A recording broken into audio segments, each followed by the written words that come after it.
Hi, welcome to the Future of Dermatology podcast. We're so excited today to have Dr. Sarah Arron. Thank you so much, Sarah, for joining. Thanks for having me. I'm really excited today because she is just such an expert and is going to tell us about non-invasive skin imaging. And there's a lot of new technology coming out in dermatology in general, in lots of different fields. But I feel like this is one that a lot of us might not know the nitty-gritty. So I really appreciate you being here to discuss it. Before we get into the heavy duty of it, I would love to actually, if you have a few minutes, just to share with us your background, what you're doing now, as little or as much as you like to share. Sure. So my background is in dermatology. I'm a dermatologist and a Mohs micrographic surgeon. And I've had an interest in research since my PhD years. And we had a large laser center there. And of course, dermatologists in the community often use lasers. The newest branch of lasers is the use of lasers for non-invasive imaging. And so while I was at UCSF, I was involved in a group called the Rosenman Institute, which is an incubator for novel ideas, and was hooked up with an outstanding engineer named Gabriel Sanchez, who was just in the early stages of founding a company which would become Inspectra Health. So for the past 6 or 7 years, I've been first a consultant and then an investigator, working hand in hand with the bioengineers in Dr. Sanchez's group, and really excited to talk about our system and non-invasive imaging in general. That's so exciting. That's so great. So at UCSF, there are like these little incubators where you're not only doing the research, but you can kind of spin off also going into companies and things like that. And that seems to be pretty, like, what's the right word for it? It's basically encouraged and helped. Like there's ways for like avenues for the PhDs to do that.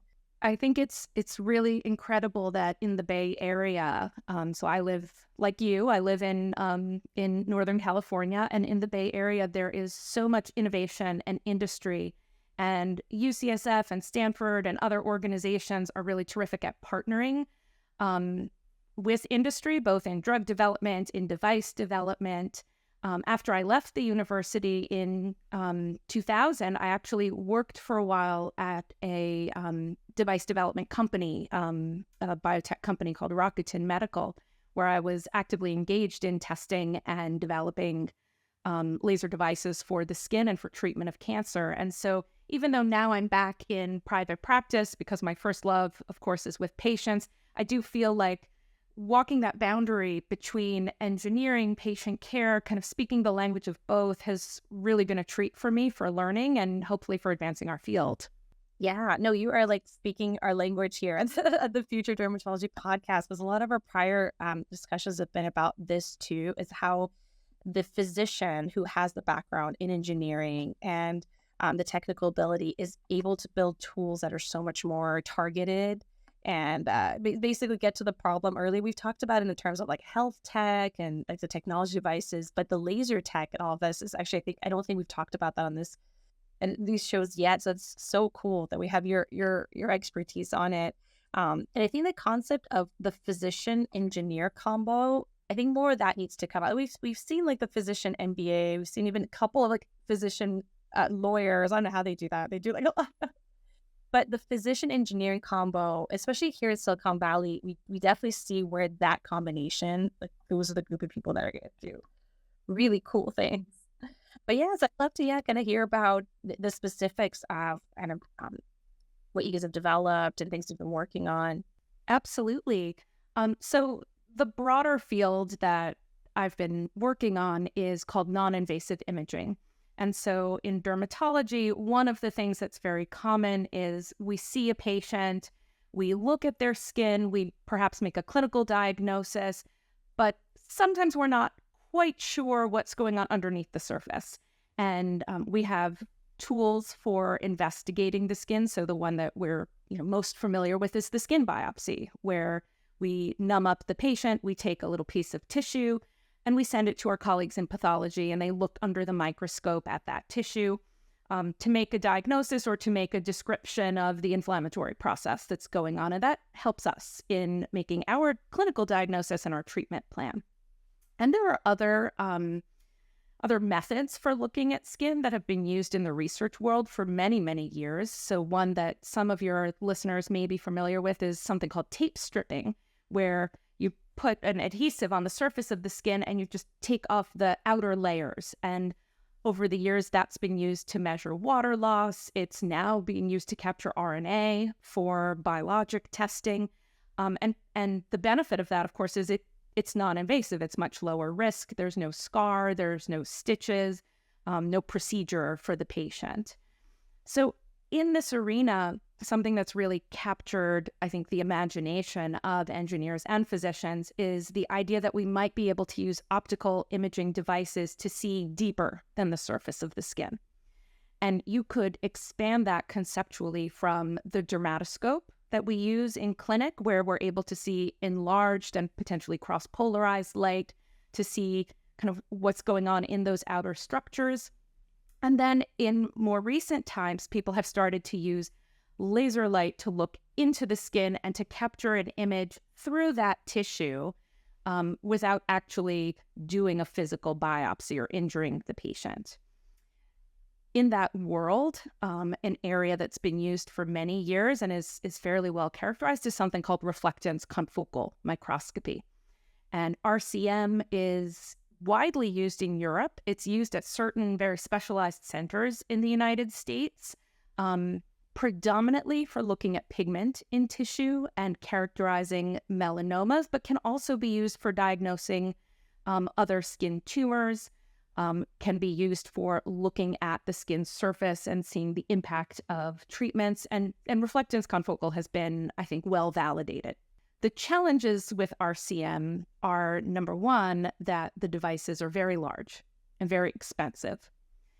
And number two, that they require a lot of expertise to read that isn't taught in general dermatology training. It's not part of our usual training process. And so it's not intuitive to a dermatologist to learn and pick up. There's a big barrier to entry. And when I was originally working with Inspectra Health, one of the needs that we looked at, that we were assessing, is it possible to make these devices smaller? Is it possible to make them more accessible to the everyday physician? And is it possible to make them more intuitive to learn so that there isn't that barrier to interpretation?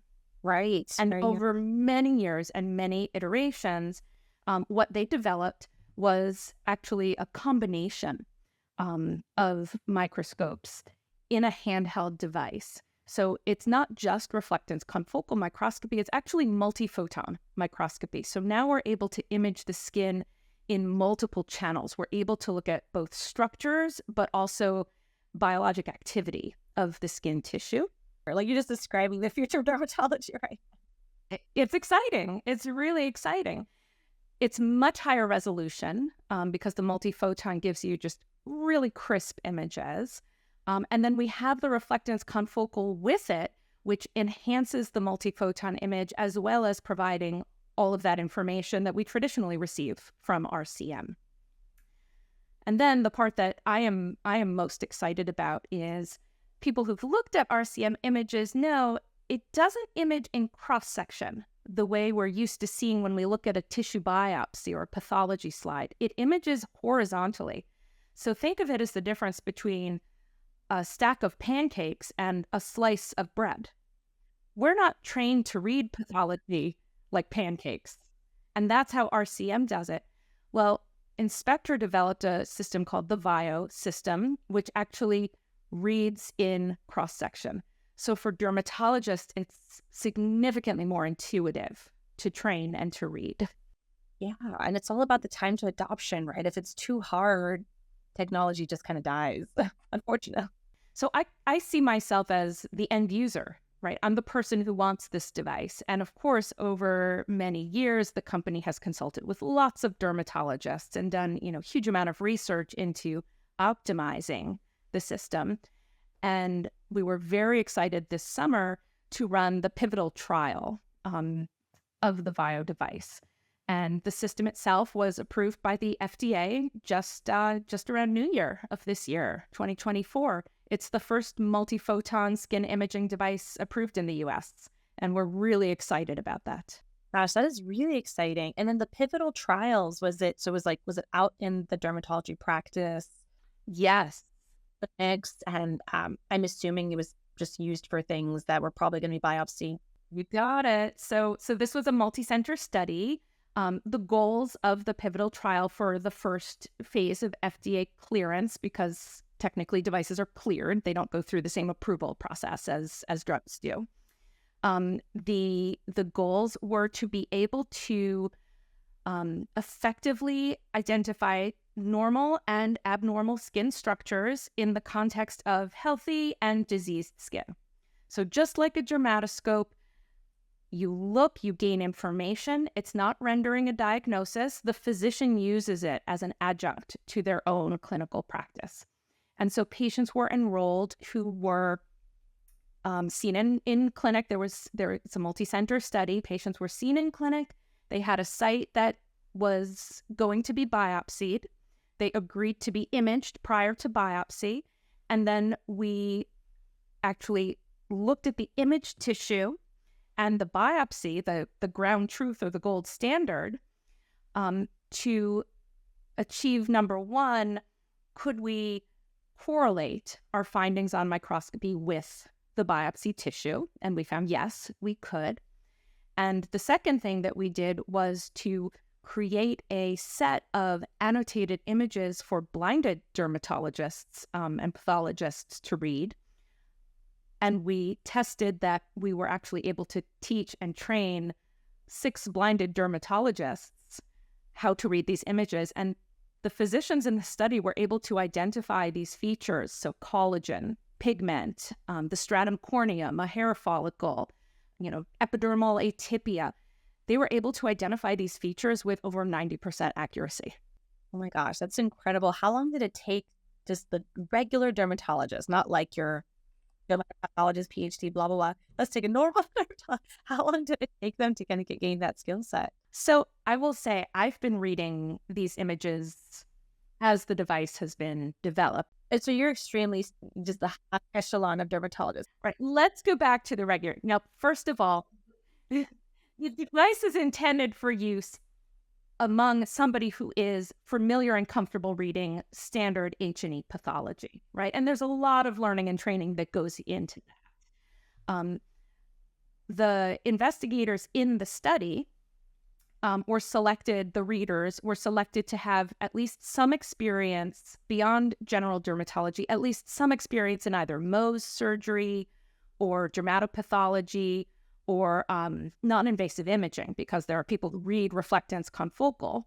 Helps to have, and of course, all board certified dermatologists have a ton of derm path. They've been exposed to not that huge of a curve, but this was done with people who maybe are looking at slides a little bit more closely every day. Correct. Now, I do think it can easily be extrapolated to the general dermatologist. It hasn't been used in that setting.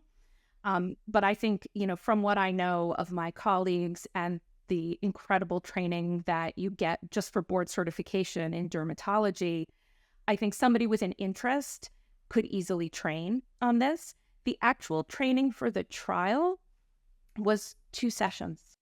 Oh my gosh. We set up 6 standardized modules over 2 sessions, 2 days. Wow, that's incredible.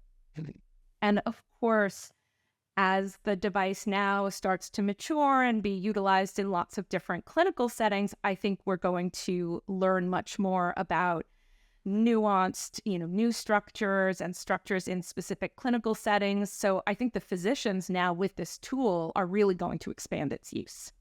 Fun thing, when something gets out there and then all the fun things you can do, like one of the things I'm even thinking about is, do you think you can somewhat quantify like how much collagen is in the skin? Like if you're doing a pre-laser, after laser, do you think something like that is doable? I think it's absolutely doable. That's something I'm very curious about.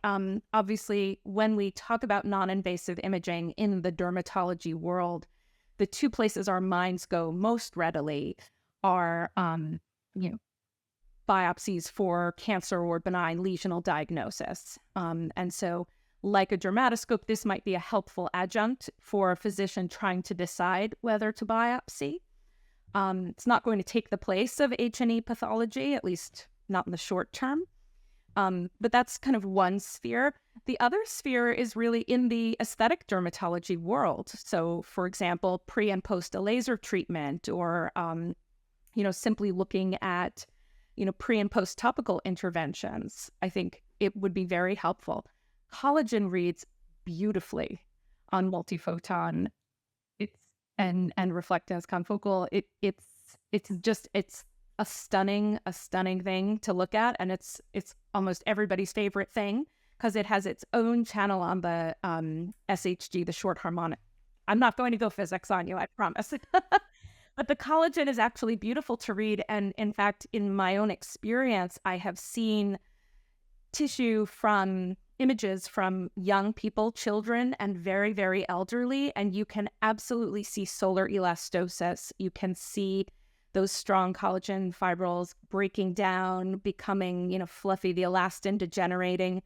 And I had an abstract at the ASDS where we talked about machine learning to actually quantify things like age, chronoaging, based on overall images. So I think these are directions that we can go with more research that are really exciting.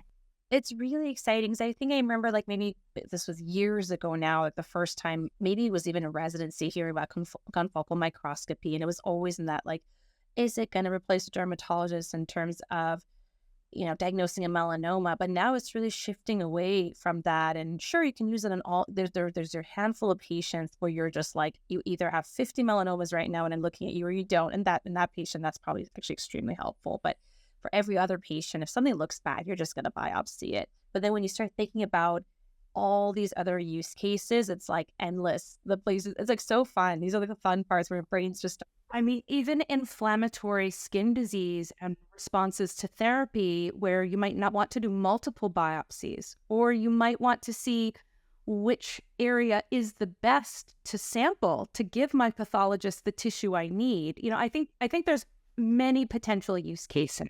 so many use cases. And do you think, like, let's say like a psoriasis plaque, could you use it to determine the level of inflammation that within the plaque? Like, let's say, like, because sometimes it looks like it's gone, but you're like, is it, like, let's say it's like an eczema laser, you're sort of like, is it gone? Do we keep going? Like, At what point do we stop treatment or continue treatment? I mean, these are very, with any non-invasive imaging system, these are very long range, kind of big picture questions. I think the real answer is going to come from, where are the unmet clinical needs? right. Because dermatologists are, like any physician or any human being, right? Whenever we are faced with a new technology, the immediate fear is that it will replace us. And with AI and, a lot of the machine learning tools that have been talked about in the media, especially over the past couple of years, I think people are very afraid of a black box device taking over their role. And this is not that, right? This is cleared to be an adjunct to give the physician more information to evaluate as part of our diagnostic or therapeutic process. And down the road, could additional studies be done, like this with any, like any adjuvant device? Additional studies could give us additional information. Right now, the real question is, what do we need, right? What do dermatologists need, and what do patients need, and what will motivate them? There's so many areas where new tools can play a role. And now it's really up to the community to give feedback on what are the next best steps. No, absolutely. And it's a really good point. What do patients need? Because I do have lots of patients, because I practice in Palo Alto, we're in Silicon Valley. So we're probably seeing a very special subset of patients as well. I've had patients, they're usually on the younger side. The older patients don't ask things like this. But after a full skin exam, they're like, well, when do I go into a box, or is this it? I'm like, yes, this to my eyes and the dermatoscope. That was it. That was the big move, which is, I think, adequate, more than adequate. The board certified dermatologist looks, but I think patients want these tools for our therapies. I think we really need them. We sort of are like visually, oh yeah, your skin looks great. You've done this many things. It looks really great. So we can stop our Fraxel therapies now and switch to this, but we don't have really any.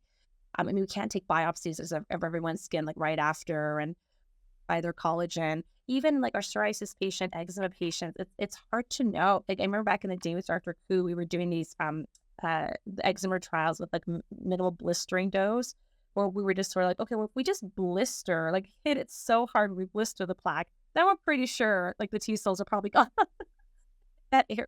But now I think we have these tools where we can have a little more finesse. A little more precision, and potentially, for clinical trials, obviously having precision endpoints is really helpful because there is that wiggle room. Is it clear? Is it not clear? Or, has it been sufficiently treated? I think, or follow up after things like Fudex for actinic keratoses, or, these things where we don't rebiopsy. I think, definitely a role there. Although I do, you speak to kind of one of my favorite sayings, which is I have fantastic imaging devices right here in my eyes, and between eyes and brain, it's unparalleled finesse. I think this is just it's like putting on X-ray specs. It's just giving us more. Giving us more kind of tools in our toolbox, and I think a lot of derms really enjoy that and want things too. We had like a talk with the UCSF residents that was giving about just the kind of the health tech evolution from like healthcare 1.0 in the 70s, or more like paper charts, to now kind of like healthcare 5.0. But we still have some colleagues that are on paper charts, and then others who are majority are kind of living healthcare 2.0, 3.0. But a select few are really adopting like the 5.0. Kind of they want this kind of technology. They want the most advanced. Yes. Yeah. We've certainly seen that recently with the excitement over self-pay head-to-toe MRI screening. And and certainly in the Bay Area, there are people who do want to do like Kim Kardashian and pay out of pocket for that head-to-toe MRI. There's certainly a potential for benefit. There's also potential for harm in terms of overdiagnosis and the utilization for healthcare inequalities. But I think it's really telling us that there are some patients who want to push the envelope. And that's a place where our healthcare system and, certainly insurance companies, Medicare, payers, patients, hospital systems, all of that business of medicine is also going to play a role. Not speaking to the Vio device specifically, but certainly to any imaging study or test, mammogram, for example, if that's something that can reduce invasive biopsies for women and also catch breast cancers earlier, it's a win-win for the patient, for the system, for the doctor. Yeah, it's true. There's definitely that. There's like the really excitement phase, and then there's all the real world nitty gritty things that we have to, and those positions, especially in clinical practice, that's a large part of where we spend our days getting things covered. Absolutely true. But this has been so great. Thank you so much for taking the time and teaching us about this. I think it's sort of something that a lot of us superficially know about, but not in this great of detail. So thank you so much for joining. And we actually, before I forget, we always ask, since the Future of Dermatology podcast, we always end with, what do you think is the future of dermatology?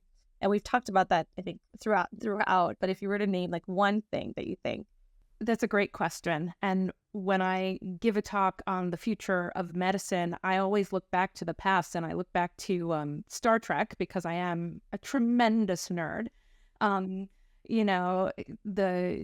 Dr. McCoy could take his scanner and scan over a patient and immediately render a diagnosis. And so I would love to see the future of dermatology include some type of non-invasive scanner, potentially even in the patient's hands, or the phone booth that your patient would like to step into, that does the imaging, gives us that bird's eye view, and then allows us to zoom in on the clinical spot, and then allows us to zoom in deeper into the surface of the skin. I think that would be just tremendously cool. That is very cool. That's probably one of our best answers we've ever had. That would be the coolest thing to have in the future of dermatology.